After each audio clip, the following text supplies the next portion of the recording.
Alors du coup, là, ça va être la vidéo de la session numéro 4 et je vous fais un retour de la session numéro 8. Donc je commence à réussir à fiabiliser les lancers et là, je vais bientôt pouvoir me concentrer sur le pumping. Alors, rappel de la session 7, on a compris qu'il fallait courir assez vite mais être léger au moment de sauter sur la planche pour provoquer une projection avec le mantra rapide mais léger. Mais j'ai quelques astuces supplémentaires pour vous aider à fiabiliser votre lancer. Alors voici les nouvelles découvertes au fur et à mesure des sessions. Mettre une pression à l'arrière de la planche avec ses mains pendant qu'on la pousse, sentir la portance du foil pendant la course et ensuite mettre un peu la planche devant soi pour forcer le mouvement horizontal au moment du saut, pour forcer cette translation qui va nous donner du glide et le temps de pumper tout simplement. J'ai trouvé que l'idéal c'était de faire des sessions assez rapprochées. Par contre, à force de faire des erreurs, je me suis développé des douleurs. À force de tomber comme une pierre sur la planche avec la jambe avant, j'ai fini par avoir mal aux articulations du genou. Ensuite, au niveau des articulations de la main, il faut mettre un peu de pression sur la planche, mais pas trop non plus. Donc il faut savoir doser. Moi j'ai un problème avec le dosage. Donc voilà. Et au niveau de la course, pour éviter de courir trop voûté et d'avoir des douleurs trop importantes au niveau des vertèbres, moi je cours avec les doigts à la verticale. Comme mon mât il fait 80 cm, et ben de courir avec les doigts à la verticale sur la planche, ça me permet de gagner entre 5 et 10 cm et du coup je cours moins voûté. Comment j'ai fait du coup pour enchaîner les sessions avec ces douleurs-là. Donc ça, c'est apparu sur la session 7.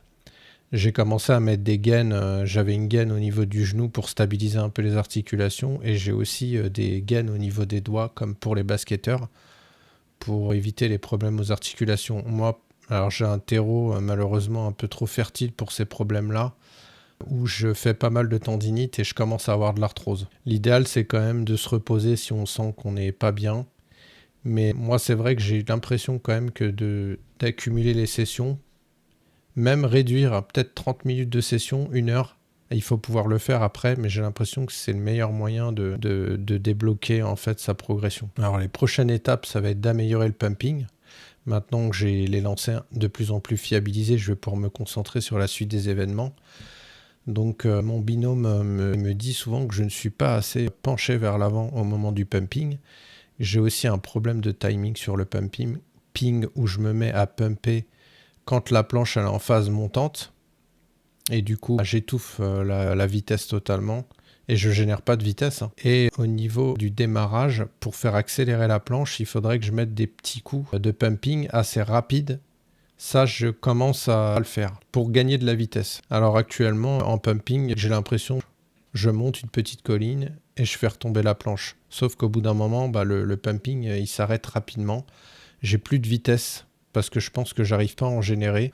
L'objectif, ça va être d'avoir un pumping similaire à ce que j'ai en free fly en wing. Un pumping plutôt fluide. Il y a 3 étapes au niveau de la planche. Il y a la planche montante, à l'horizontale et descendante. Et je crois qu'il faut pomper quand elle est descendante pour gagner de la vitesse. Et du coup, voilà, il va falloir que je rétablisse un pumping et surtout d'arriver à moduler quand je sens une perte de vitesse, des petits coups brefs sur le pumping pour regagner de la vitesse et avoir un pumping plus similaire à ce que j'ai en wing. Donc le plan d'action du coup, alors ce qui est acquis entre parenthèses, c'est le lancer, la gestion de la vitesse et le saut léger sur la planche. La prévention des blessures, ça je suis habitué. Alors ce que je dois développer maintenant, c'est pencher en avant pendant que je pump, améliorer mon timing au niveau du pumping, des coups brefs pour gagner de la vitesse et une génération de vitesse plutôt que de faire un pumping à la verticale.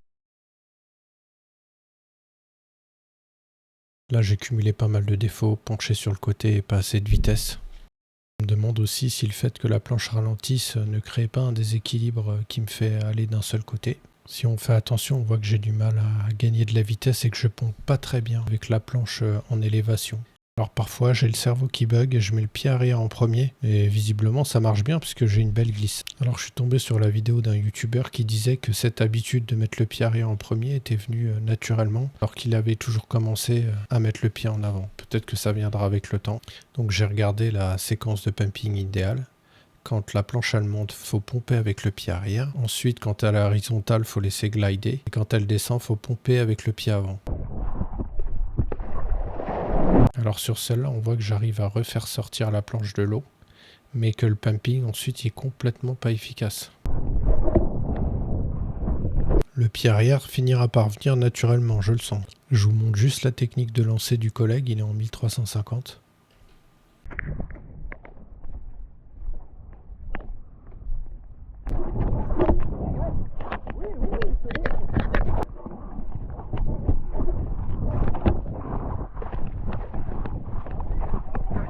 Voilà les amis, c'est tout pour cette vidéo. Je vous donne rendez-vous pour la session Dock Start numéro 5.